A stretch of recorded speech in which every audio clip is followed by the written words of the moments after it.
All right, the sunset's really pretty. If there were more clouds, they would all be this beautiful pinkish color. But what's really neat, if you can see it, is the full moon right down the street. So in person, it shows so much better. But you can see it right there in the middle. It is perfectly round. It's beautiful. Anyway, let's head on in. And you got this big transom here, a nice little covered area when you enter, so people can get out of the rain or store things by the door and not get wet. And then you have a full light door, decorative door with a little bit of fog in it, it looks like.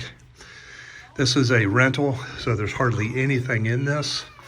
I don't know who's renting it, but you have a really big foyer. You have 18-inch tiles in the front foyer entryway. Then immediately to the left is French doors leading into a big office. There are no lights in the guest bedrooms or in the office, not even plug-in lights. It's completely empty. You have a double window, and you have a little niche over here where it has some cable and wiring, but that could also easily be a closet if you needed an extra bedroom for any reason. Okay, this looks out on the front quite nicely. And the sun sets down the road as we just saw. So coming on back into the foyer, you've got wainscoting, which is kind of hidden by these little pretty basic storage areas. But you got crown molding all around this. You have a recessed can light and a couple more recessed can lights as the foyer transitions into the wood floor. And it's a light oak floor. Again, it's very stark, but it is have crown molding all the way around the perimeter. And the wood flooring looks pretty good.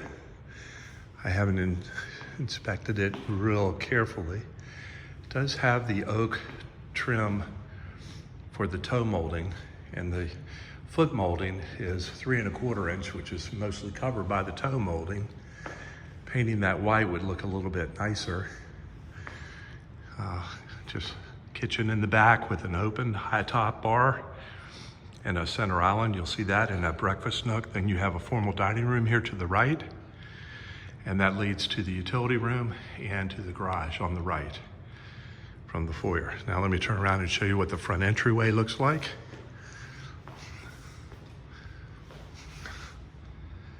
Okay.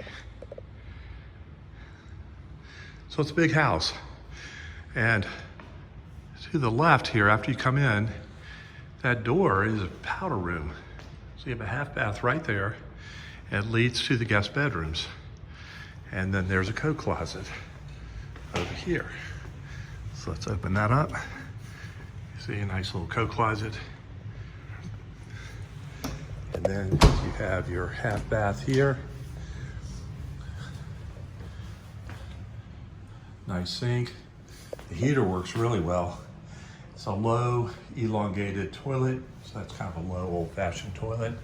And you see how they painted the toe molding white here over the tile versus outside here, they got it in the oak trim.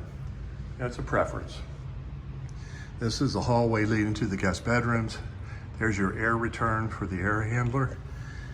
And then immediately to the right, where the light is on, is a full bath. That's your guest bath.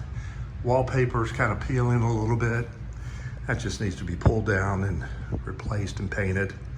You do have the elevated comfort level, comfort height, elongated toilet, and you have your elevated countertop.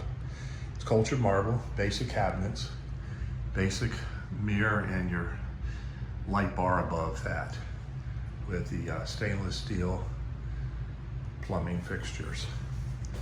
Okay, fiberglass insert tub shower. At the end here is your linen closet with the different racks in there. I don't know if you're going to be able to see these bedrooms, They're kind of standard size. Okay, they do have closets and each have a window. On this one, window on the side, you have a double slider for the closet here. Let me kind of measure this. That's about 12 from the door to the wall. And 12 by 12, so it's kind of square, plus the closet. Okay, that's the side bedroom. Then the front left of the home bedroom is longer. So a king bed could go in here easily. It has a double window, crown molding all the way around. So this is a nice bedroom. And it has your double slider again, but yeah, I think it's a little longer for the closet area. I don't know if you can see, but it has the hanging bar, just the basic metal. But you can see, let me just measure from this wall, not the floor, not the little entryway, but from where this is. So that's about 16.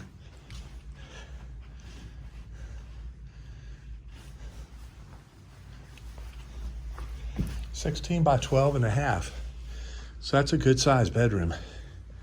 It's not a perfect measurement, but carpet in here probably needs replacing. It has some spots on it. So back out into the walkway. So those two guest bedrooms are well hidden back there with a full bath. And again, the half bath right here. Now from the half bath area, you can see how big the living area is. And I apologize, my aiming on here is a little bit suspect because I'm not walking perfectly well. But you can see how big it is. You got all this space over here. You put like a fireplace, entertainment center. Instead of having everything over there, you center it. You can see where the light is.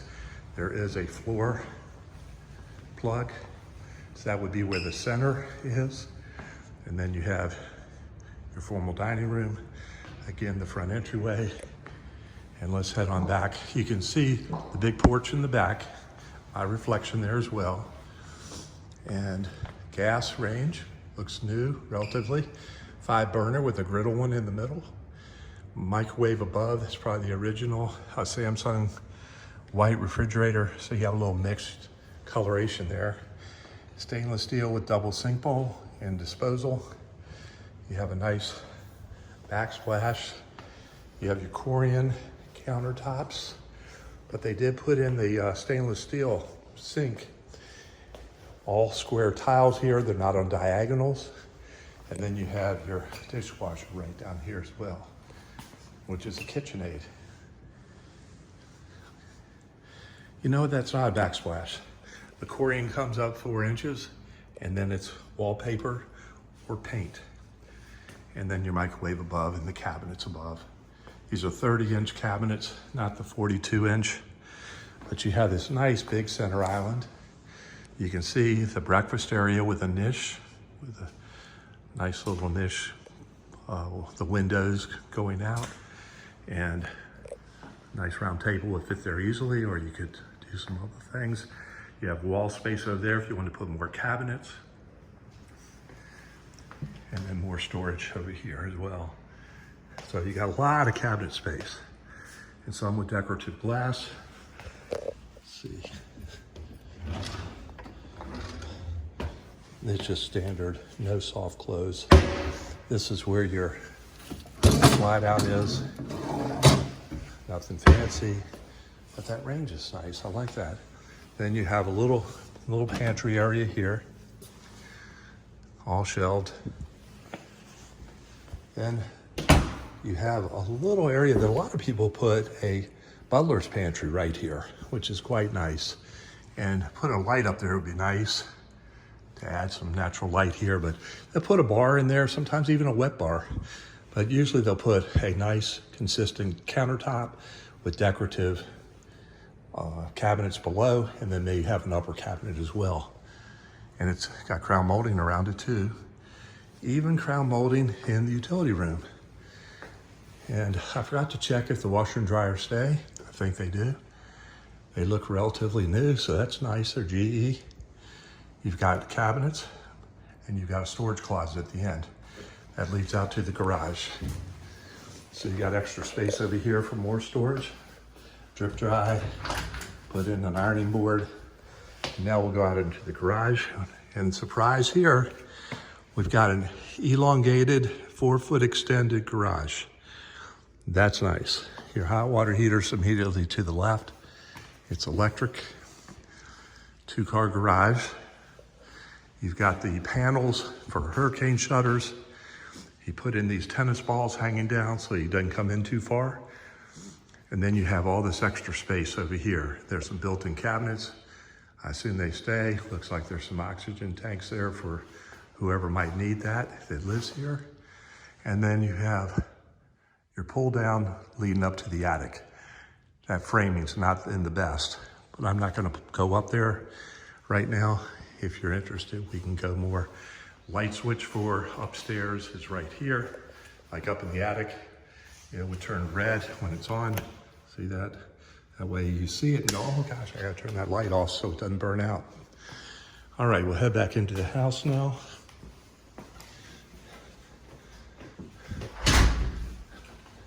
Oh, and I'll show you the closet in the utility room.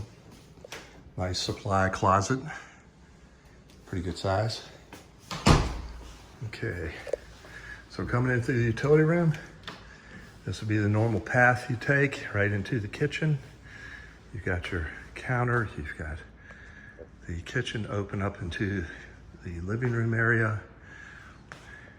And before it gets too dark, and I hope we can see, I'm gonna step out on the back porch. You've got a double slider here. You've got a couple more wide double sliders, really wide double sliders from the back, which adds more natural light. These little metal pieces up here, these are for your hurricane shutters, not that you need them. But this is all a real long covered porch area. Okay, that's the standard. They had it extended under roof, very well done. You have vents for the exterior, you know, from the attic coming out under the roof. These are the vents. And then they had this exterior set up, and they have power there, so you can put a fan or light up there. There's, in the corner, you can see a little electrical plug. There's an electrical plug out there where they have their little electric griddle. The renter does. And this is all screen, big screen, overlooking the woods. Nice big backyard. You could do a lot with this backyard, that's for sure. It just needs some TLC and maybe, you know, some paint and maybe some flooring changes if you want to really spruce it up. Even counter changes, you could do it all. It's pretty good value for what it is. Nice big tree, I don't know what that is, but you have a big yard. You do have to take care of the yard. That shouldn't be a problem. And I'll step out here on the patio. You can see the neighbors have a screen porch and then their patio. In the back, you could put up some landscaping to make more privacy. They've got an extended porch over there with a big patio in the back and plenty of vegetation. That looks like a Bradford pear there. Those last about 15, 20 years. They're beautiful, but then they're kind of weak when they get 15 or 20 years old. So you might have to replace that. Out here you have your tiles. They look like they're 14 inches, maybe 16 inches. But you can see back into the house. Hopefully you can capture how big this is. It's vaulted out here on the extended part. You can see the gutters go around the side. And we'll head back in and show you the primary bedroom. Oh, they put a little shelf there. Plug something in.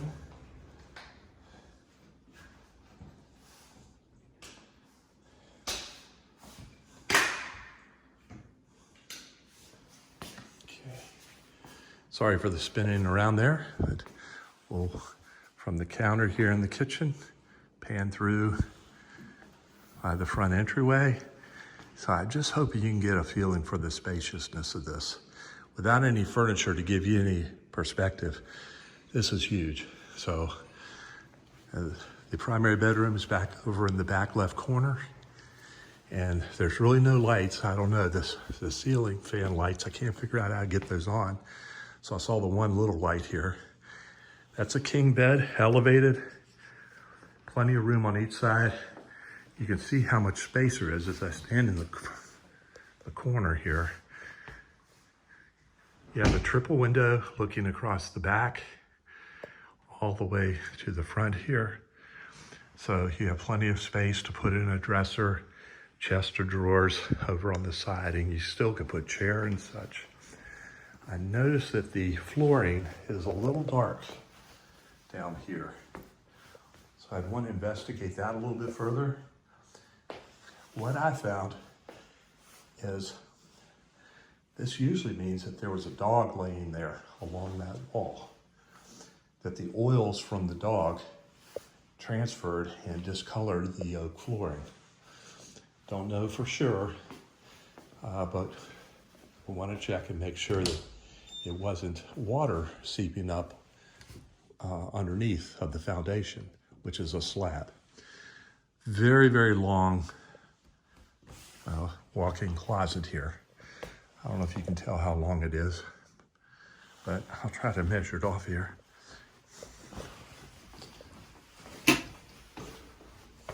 It's at least 15 feet, and it's probably about 6 feet wide. It does have a pop-up to get to the air handler for your HVAC maintenance. But it's double racked, except on the far back. So that's nice. And then from the closet, panning again, crown molding all the way around. All these rooms need some lighting. Whoever lives here doesn't really care. They're obviously very minimalistic. And now we'll lead into the master bath. Now you'll see there's a double vanity, cultured marble, a drawer bank in the middle, cabinets below, pull-outs below the sink. You have two lights. One is burnt out on the left. You have a transom light over the top to the right. Since it's not a two-story home next door, you shouldn't have to worry too much about that. Then you have this stretch and soak tub, which seems like hardly anybody ever uses. And this is what I was explaining, that a lot of people now are turning this into a beautiful glassed, updated shower. They make tile go all the way up, and they put a zero entry edge on the door, so it looks seamless door, and it looks really beautiful. Okay, as I walk around here and show where we came in from the bedroom, you'll see there's the walk-in shower. Has a bench seat in there. What most people are doing when they convert the tub into a walk-in shower, they will convert this into a closet, have extra storage, shelving, like a linen closet, but a big one. But you can do whatever you want. And then you have your water closet or toilet area right back here. You have this old-fashioned wallpaper on there, and it's pretty though, I like it. With crown molding again. The grout lines all need kind of extra TLC, but that's an elevated, elongated toilet, has a new seat cover on it. So it's not bad. So I hope that gives you a pretty good idea on this bath. And the light for the bath is right out here. Oh, I gotta turn out these little above the shower. Okay. And